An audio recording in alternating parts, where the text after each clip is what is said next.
we would certainly, as a world, be better off if we had, say, half as many people. It's simplistic to say that X number of people is too much for the planet. Historically, it's quite clear that what X is has changed over time. We see life support systems breaking down, even with 5 billion people. There is no physical limit in the long run on the number of people that this planet can support.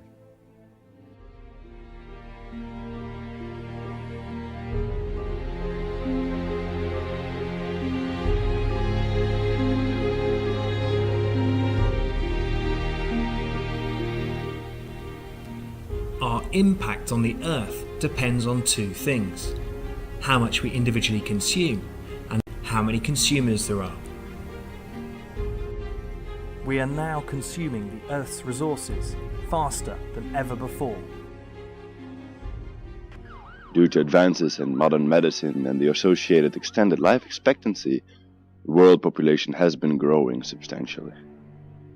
As of this moment, there are 7.2 billion souls on Earth, adding 200,000 to it every day.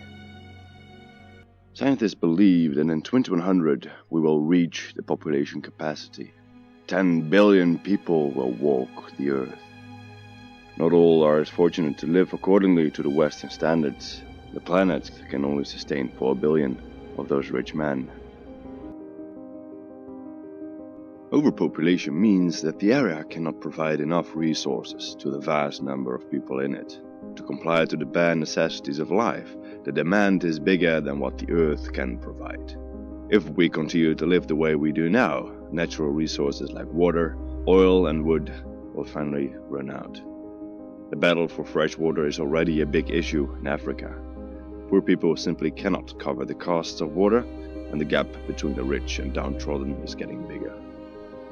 This and the fact that people are also forced to live closely to each other, causing friction and irritations, can lead to major social tensions. But these social changes are not the only changes that occur. A strong growth in populace affects the Earth and her inhabitants in various other ways, such as on a physical, geographical, and demographical level. There is a discussion whether the growing population is connected with climate change, and in particular the greenhouse effect, pollution, and the heightened carbon dioxide concentration in the atmosphere. We now realize that the disasters that continue increasingly to afflict the natural world have one element that connects them all: the unprecedented increase in the number of human beings on the planet. There have been prophets who've warned us of this impending disaster, of course. One of the first was Thomas Malthus. During the 20th century, environmentalists used Malthus' argument to stress that the Earth cannot sustain too many people and that resources will run out unless population growth is brought under control. Famous examples are the Population Bomb, written by Paul Ehrlich, and the report for the Club of Rome, Limits to Growth. Both works predicted disaster for humanity due to rapid population growth outstripping resource supply. Ehrlich made a grim prediction that in the 1970s and 80s, hundreds of millions of people will starve to death in spite of any crash program embarked upon now. Both books urged that radical action was needed to limit overpopulation. Limits to Growth and the Population Bomb rekindled Malthus' theory in the 20th century, and a debate whether Malthus was right or wrong. The fundamental truth that Malthus proclaimed remains the truth. There cannot be more people on this earth than can be fed. Many people would like to deny that this is so. They would like to believe in that oxymoron, sustainable growth. Kenneth Boulding, President Kennedy's environmental advisor 45 years ago, said something about this. Anyone who believes in indefinite growth in anything physical on a physically finite planet, he said, is either mad or an economist. The world is not sustainable at the present population. We have too many people. We're already way, way above what the planet can sustain in the long term. The whole reason that consumption has become an issue is because there are so many of us that there is not enough to share for all. The most recent calculations are that a sustainable population, which gave people a maximum number of options, would be about 2 billion or 1.5 billion people. So the key is to bring population to a stable level. If you manage somehow to half each person's consumption on average, but you allow population size to double, you haven't gained at all. Because if you have half as much consumption per person, but twice as many persons, you're right where you started from. Another solution would be to stop vaccinating. People will be more susceptible to diseases, and epidemics will cause a natural outflow of our species. This idea is plausible, yet revolting. If you're going to talk about a sustainable society, you then have to let the population decline. Gradual population decline is exactly what we want. And the sooner we move in that direction, the more likely we are to avoid a really catastrophic problem for humanity.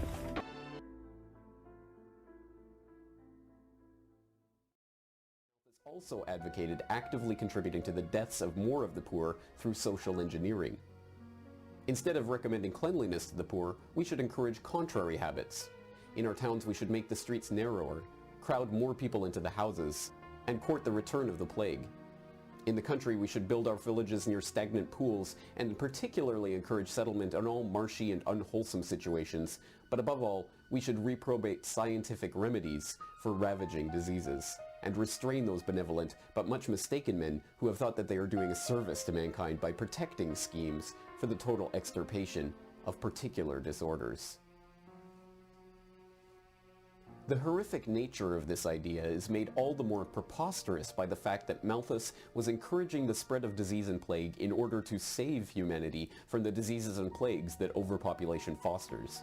I suspect that you could read a score of reports by bodies concerned with global problems and see that population is clearly one of the drivers that underlies them all, and yet find no reference to this obvious fact in any of them. A recent report by a Royal Commission on the environmental impact of demographic change in this country, which denied that population size was a problem at all, as though 20 million extra people, more or less, would have no real impact. Of course, it's not our only or even our main environmental problem, but it's absurd to deny that, as a multiplier of all the others, it is a problem. Climate change tops the environmental agenda at present. We all know that every additional person will need to use some carbon energy, if only for firewood for cooking, and will therefore create more carbon dioxide, though of course a rich person will produce vastly more than a poor one.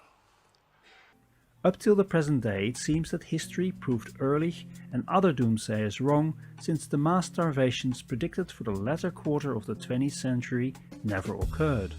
Population continues to get the blame. The outstanding example of this is the curious case of the expanding Sahara Desert. Satellite images have shown that the Sahara Desert has expanded in recent years.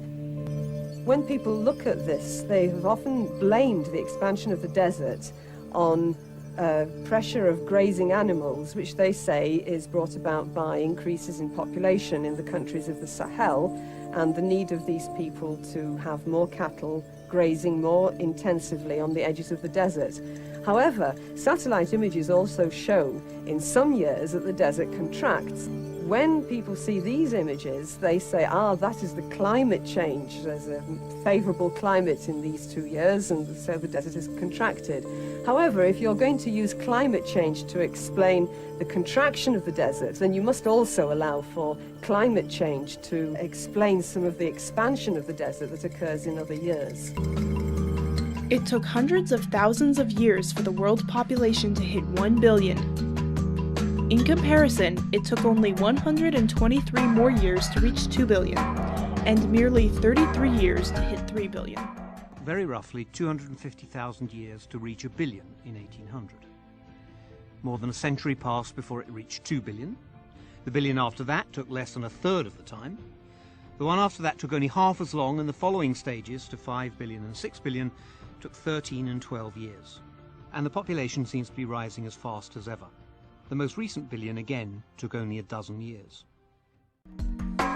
Currently, the world population increases by 1 billion people every 13 years. Every second, an average of 4.2 people are born and 1.8 people die. That's a net gain of 2.4 people per second.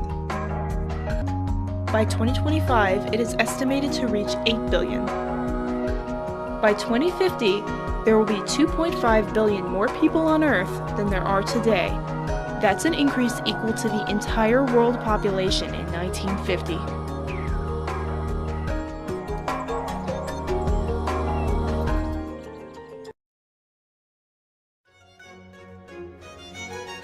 These bacteria live in a bottle. Their population doubles every minute. At 11 a.m., there is one bacterium. At 12 noon, the bottle is full. It is half full at 11:59, leaving only enough space for one more doubling. The bacteria see the danger. They search for new bottles and find 3. They assume that their problem is solved. By 12 noon, the first bottle is full. By 12:01, the second bottle is full. By 12:02, all the bottles are full. This is the problem that we face due to the doubling caused by exponential growth.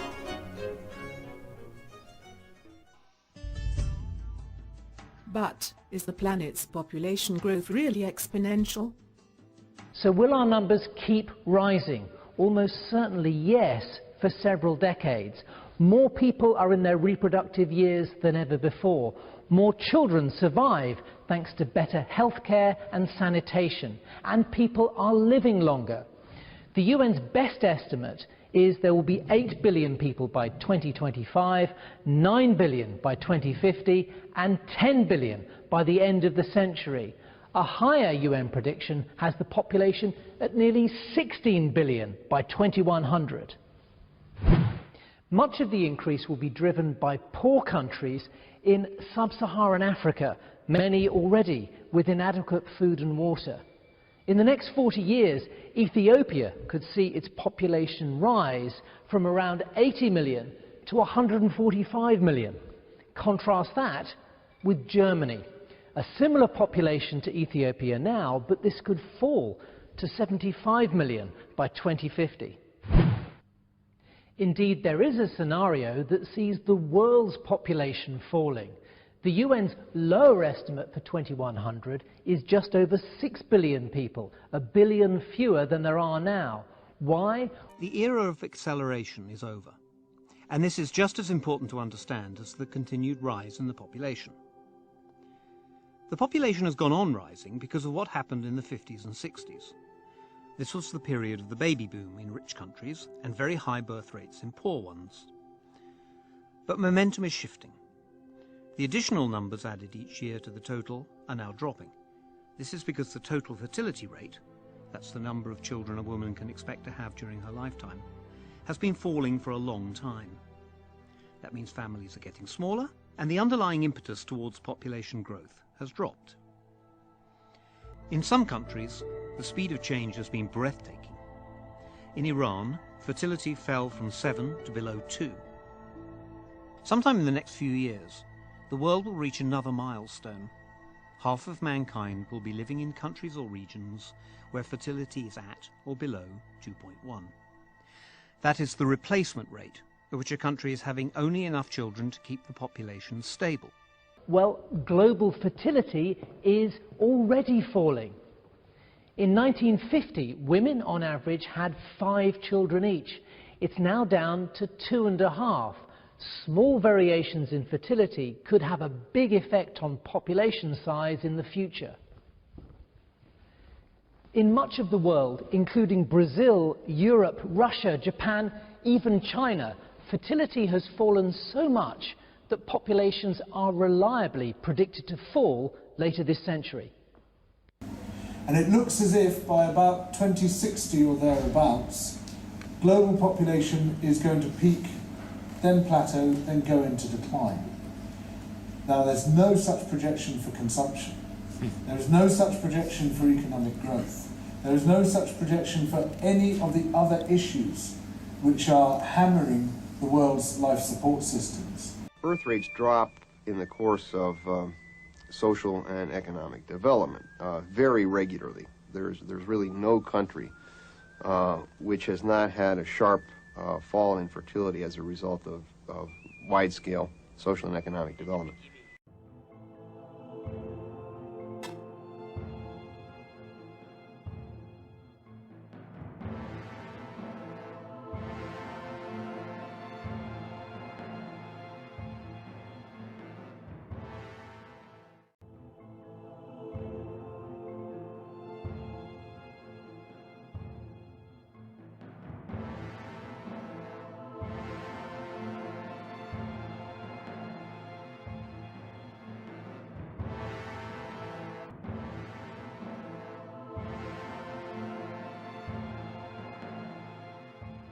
Lack of space shouldn't be a problem.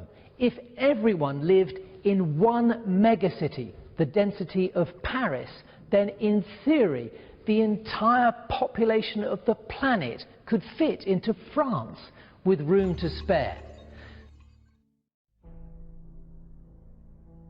There are a lot of terms that are used in the population debate, such as population spiraling out of control, or unfettered population growth, or exponential population growth, which are basically terms designed to elicit alarm.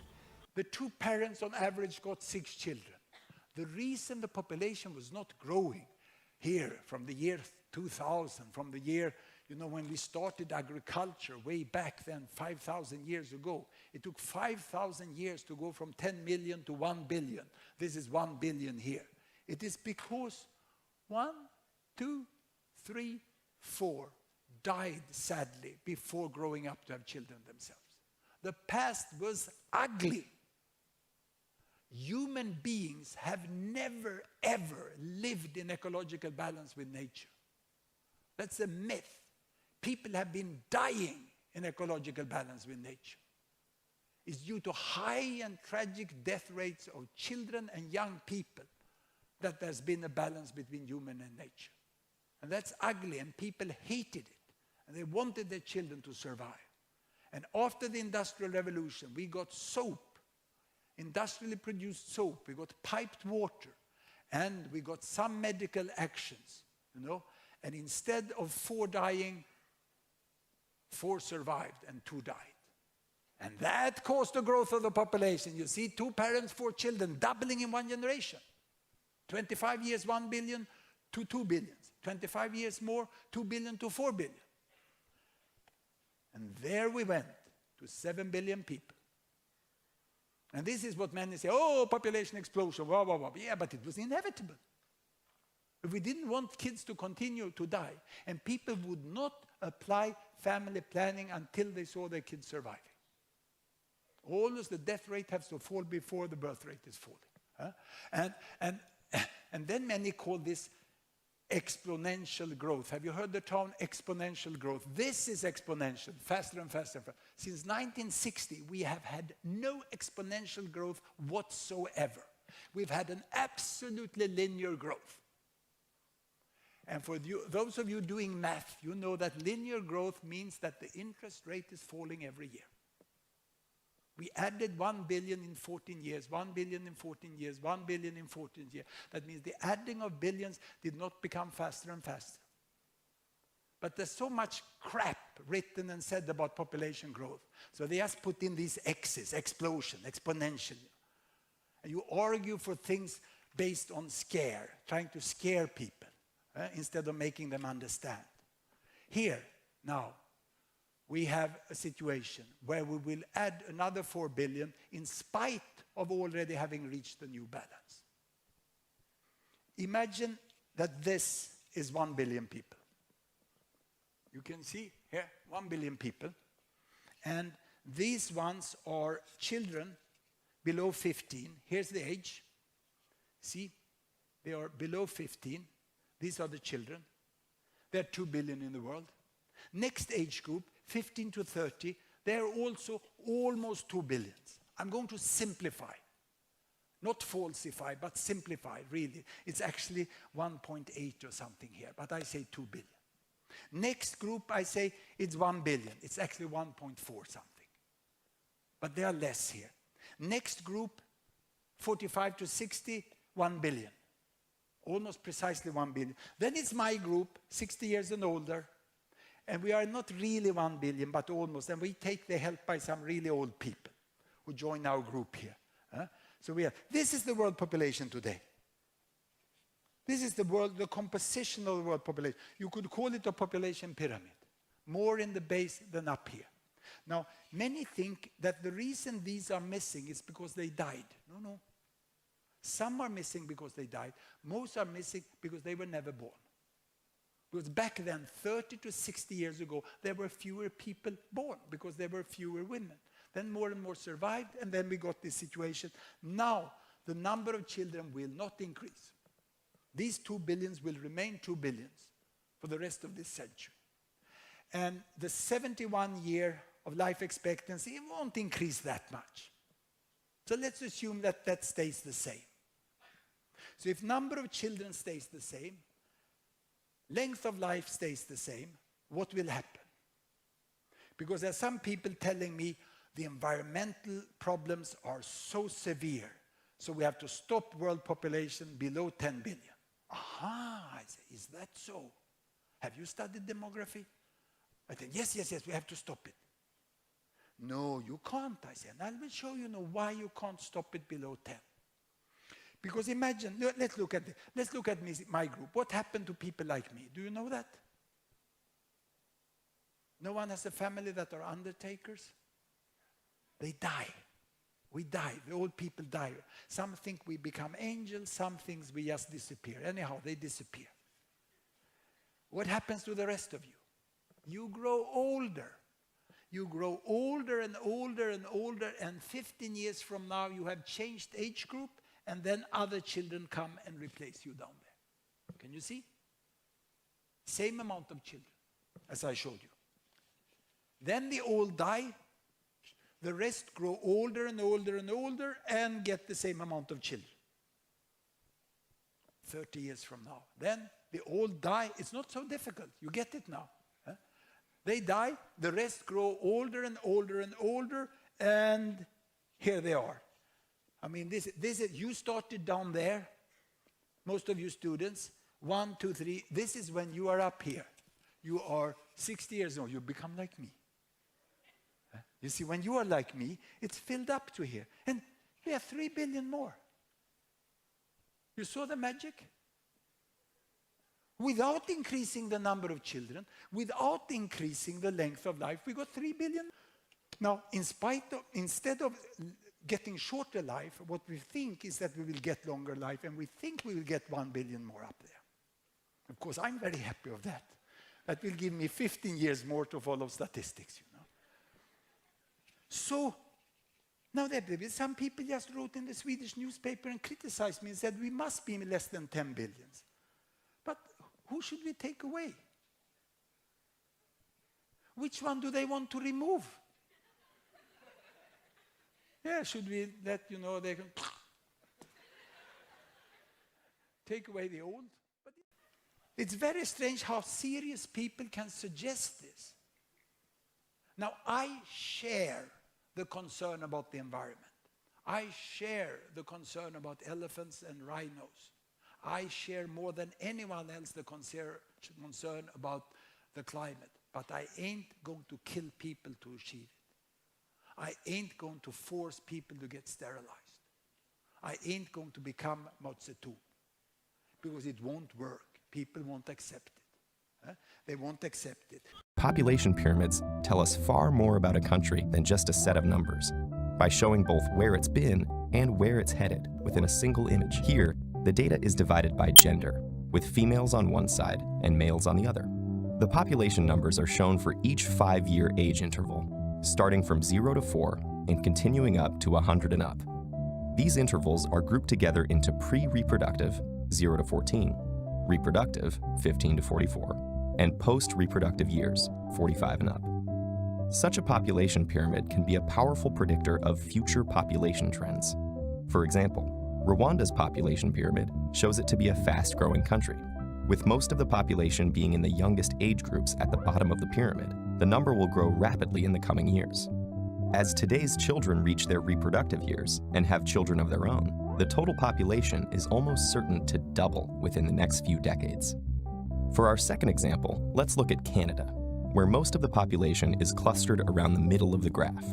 Because there are less people in the pre-reproductive age groups than there are in the reproductive ones, the population will grow more slowly as the number of people reaching their reproductive years decreases. Finally, let's look at Japan. Because the majority of its population is in its post-reproductive years, and the number of people is smaller at each younger interval, this means that at current rates of reproduction, the population will begin to decline as fewer and fewer people reach reproductive age. According to a government report, Japan's current population of 127 million will go down to 106 million by 2040, and it will decline to 86 million by 2060. That's 30% decrease from 2010. In addition, by the time Japan reaches 2060, the largest demographic will become 86-year-olds. That's 4 out of 10 people who will be over the age of 65. Comparing these three population pyramids side by side shows us 3 different stages in the demographic transition as a country moves from a pre-industrial society to one with an industrial or post-industrial economy.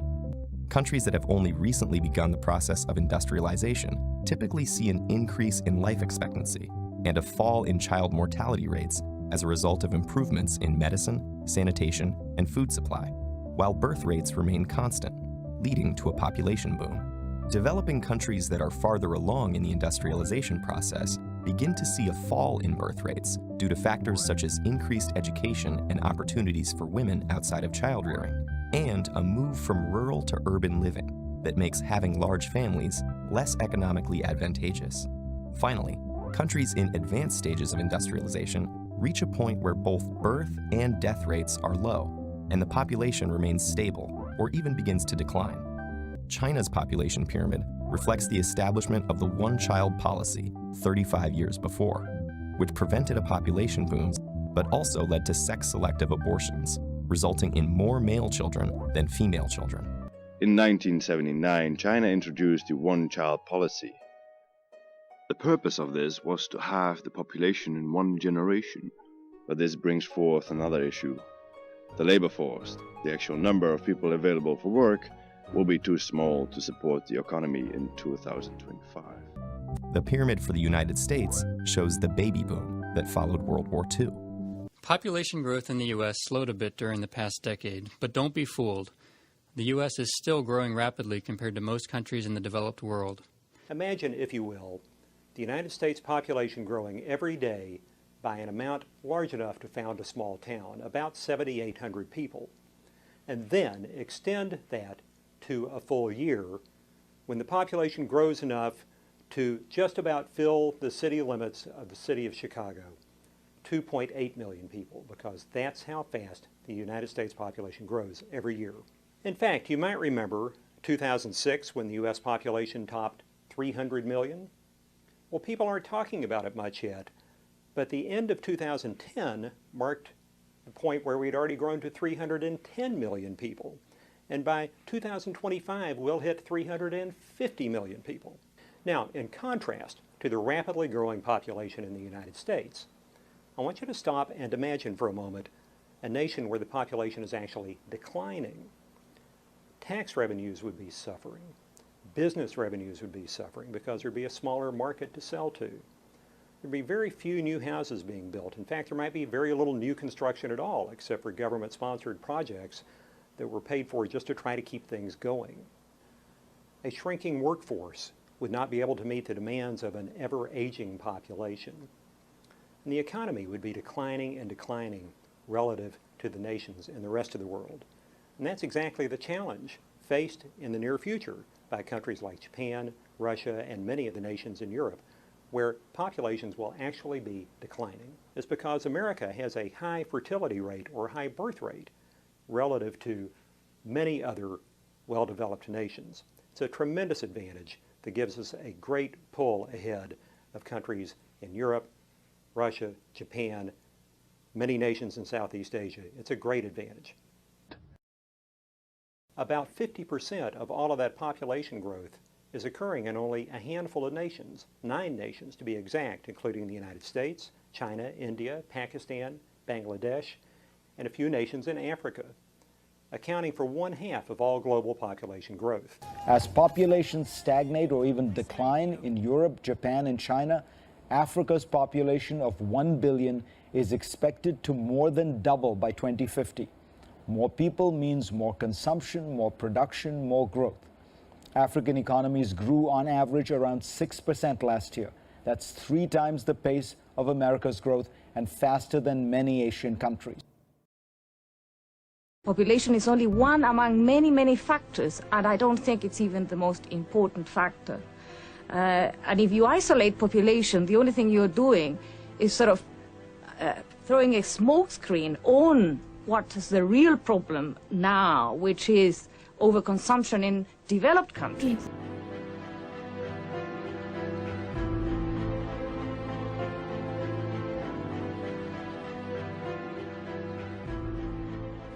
Developed countries are leading the way when it comes to food wastage, according to a UK report. The study claims up to half of all the food produced worldwide isn't eaten for reasons including poor harvesting, transport and storage. Consumer behaviour is particularly to blame in the West, with best before and use by dates confusing customers and leading to up to 50% of what's bought in the supermarket ending up in the bin. The problem of food waste is dominant in Western industrialized countries because in developing countries where there is generally a much higher level of poverty, people simply can't afford to waste any food. In developing countries, problems with harvesting and storage still lead to food being thrown away. Worldwide, up to 2 billion tonnes is not eaten every year, says the London-based Institution for Mechanical Engineers. Here in Britain, we get rid of our own body weight in rubbish every 7 weeks. We throw out 1.5 million computers every year. 99% of them in perfect working order. On average, we buy a new mobile phone every 18 months, leaving 90 million working handsets hoarded in cupboards up and down the country. And 3 million fridges are discarded every year.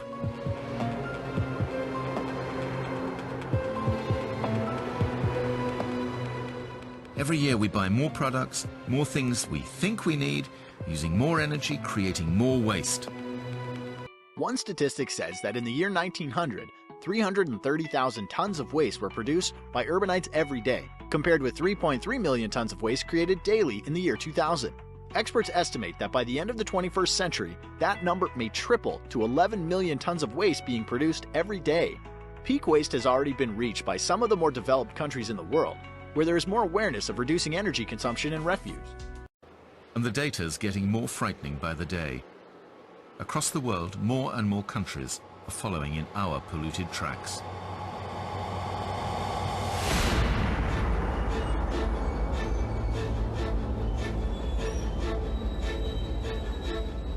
China's economy has grown at around 10% every year for the last 15 years. The result has been an explosion in consumption. Around 250 million people now enjoy a relatively affluent lifestyle, roughly the same number as the entire population of the United States.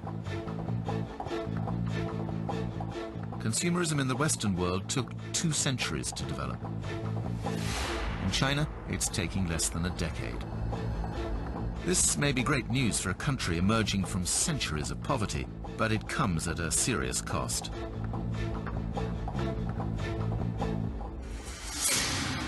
China is planning to build 10 new airports and roughly 35 new coal-fired power stations every year for the next 5 years.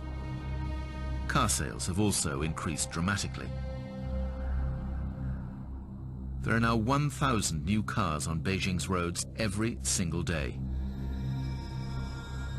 By 2015, there will be more cars in China than in the whole of the United States. So if China ever achieved the same level of car ownership as the United States, with its much bigger population, they would need to import more oil every day than is produced in the entire world every year. Human beings have used more natural resources since the end of World War II than in all of human history before. Did you know that it takes an average of 15,000 litres of water to produce just 1 kilo of beef? In 2010, the average American consumed over 100 kilos. This all adds up. 300 litres of water go into producing 1 litre of soft drink. Some supermarket chains even throw away the heels in a bread loaf just because consumers don't like them. Up to 1/3 of this bread will never even reach the shelves, and of the food that does make it to consumers, a further third is wasted. Staggeringly, this waste is nearly equal to the entire food production of sub-Saharan Africa. That's 230 million tonnes. Today's economy is still scandalously inefficient in its use of energy, water and raw materials. Yet the technologies we need already exist, and with massive new investment they will become both more efficient and cheaper. And that's where we come to the role of government. There are roughly 22.5 million washing machines in the UK, between them performing about 6 billion washes every year. Now, an inefficient washing machine uses around 100 litres per wash, an efficient one around 45 litres. So simply moving over from inefficient washing machines to efficient washing machines would save more than half of the 585 billion litres of water that we use in the UK every year just to wash our clothes. So shouldn't EU governments get this sorted out? Instead of relying on a few green consumers, why don't they impose minimum efficiency standards that all manufacturers would have to meet?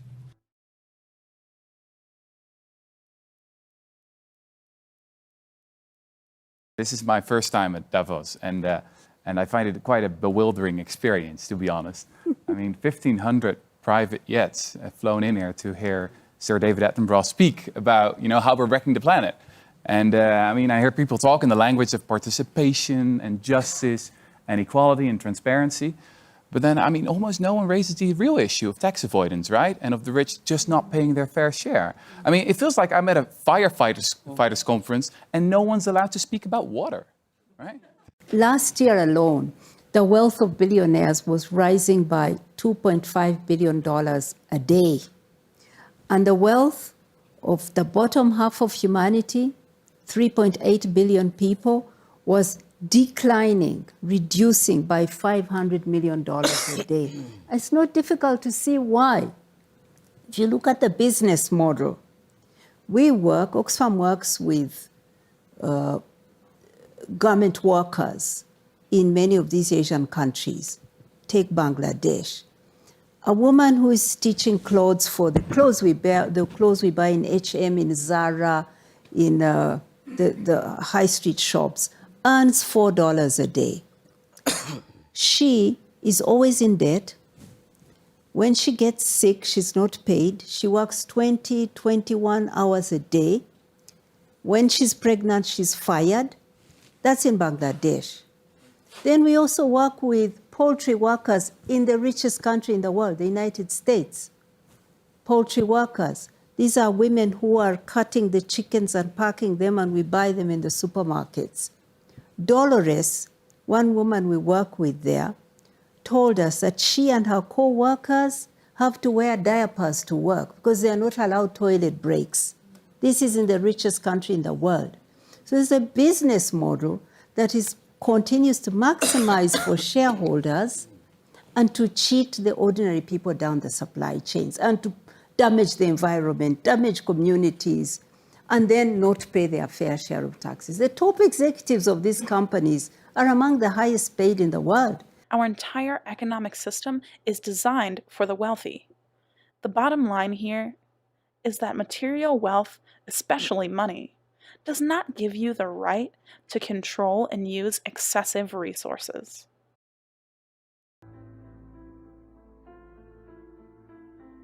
Principally, we identify a country that has resources our corporations covet, like oil, arrange a huge loan to that country from the World Bank or one of its sisters. The money never actually goes to the country. It goes to our own corporations to build big infrastructure projects in that country that help a few very wealthy people, but don't benefit the majority of the people who are too poor to buy electricity or have cars to drive on the highways, and yet they're left holding a huge debt that they can't repay. So we go back at some point and say, You know, you can't pay your debts. Give us a pound of flesh. Sell your oil real cheap to our oil companies. Vote with us on the next critical UN vote. Allow us to build a military base in your backyard. Something along these lines. And when we fail, the jackals go in and either overthrow or assassinate these leaders. And if the jackals fail, as they did in Iraq, then we send in the military. I don't think the failure is capitalism. I think it's a specific kind of capitalism that we've developed. We've created what I consider a mutant, viral form of capitalism. And this mutant form of capitalism, which I think is really a predatory form of capitalism, has created an extremely unstable, unsustainable, unjust, and very, very dangerous world.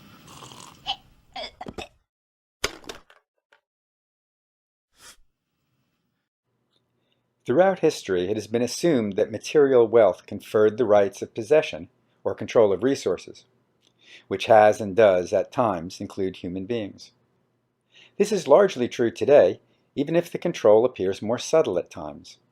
Most of the resources on the planet are in the possession of a very small minority of people, mostly Westerners, mostly white, mostly men. Forbes reported 946 billionaires worldwide. Each had an average individual net worth of $3.6 billion. That's $3.5 trillion combined.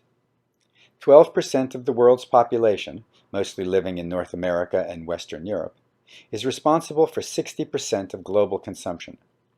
This statistic is reflective of the fact that half the world's population exists on less than $2.50 a day.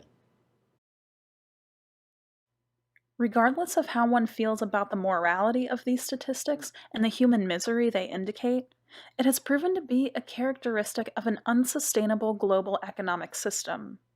Many essential global non-renewable resources are at or beyond critical mass. Global climate change is well underway, resulting in effects few can deny and increasing populations experience. Consumption among all socioeconomic classes is increasing, and finally, conflict and social unrest are increasing worldwide. Even beyond the super wealthy, affluent populations in wealthy countries consume far more than their share.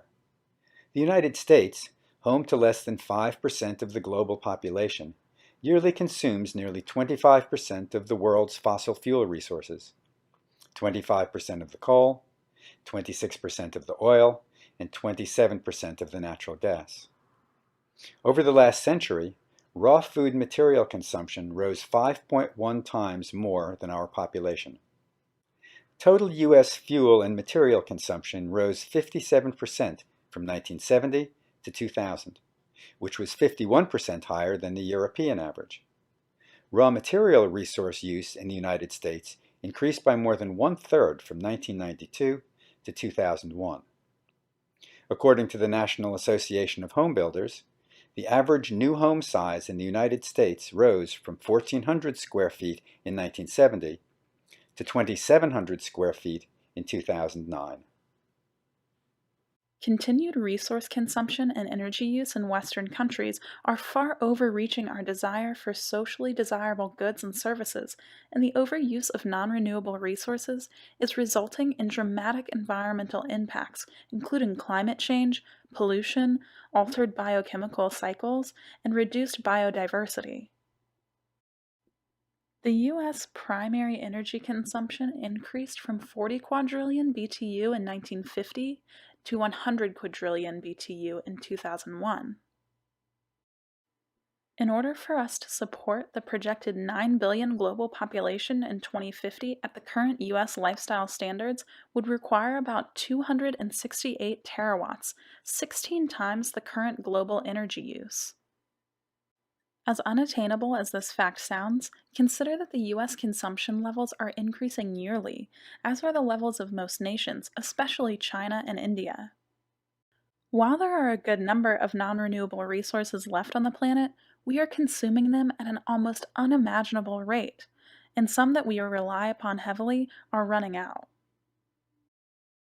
The World Wildlife Fund predicts that at the current rate humans are consuming resources, we will have entirely exhausted many of our essential natural resources by 2050, and for most, we will have no alternatives. Even our renewable resources are no longer replacing themselves to meet increasing demand, and while such resources will never truly disappear, their practical use may be severely restricted by a diminished replacement rate, increased consumption, and growing population. So are the world's environmental ills really a result of the burgeoning number of humans on the planet, predicted to reach at least 9 billion people by 2050? Or is it more due to the fact that although the human population has doubled in the past 50 years, we have increased our use of resources fourfold? Yes, there is an issue with population, and it is one of the factors which loads the environment with extra pressure. There's no question about that. But I would challenge the basic formula which was put forward originally by Paul Ehrlich, which is I equals PAT, that the total impact of humanity on the planet equals population times affluence times technology. The research suggests that a far more accurate formulation would be I equals CAT. Total impact equals consumers times affluence times technology. Because the truth is that there are large portions of the world's population who can simply not be classified as consumers.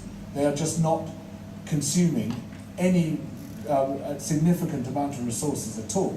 And there was an extraordinary gathering of 5 billionaires in the US 2 years ago, who all considered themselves socially conscious and forward-looking billionaires, and they sat down to decide what was the biggest environmental issue which had to be dealt with.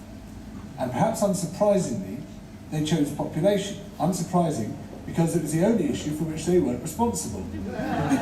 And it's no coincidence that the people you hear most often articulating the need to stop people having babies are post-reproductive white men, because they are least responsible for that problem, even though they might be most responsible for all the problems of consumption.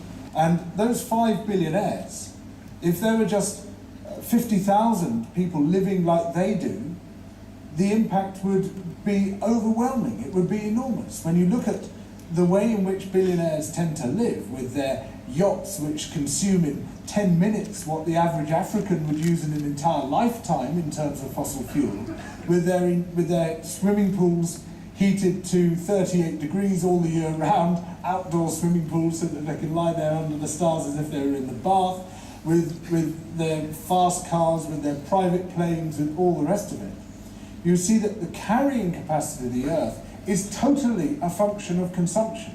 There is no steady state carrying capacity of the world. You hear the Optimum Population Trust saying the carrying capacity of the world is 2 billion people. You say, well, 2 billion people doing what?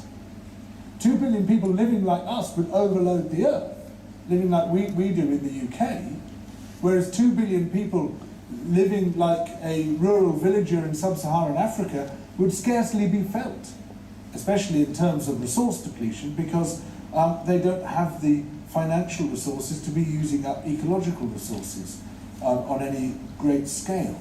The myth of overpopulation is great, I think, for the West, because it's so simple. Just tell them to have less children and all the problems will be solved. It's not at all like that.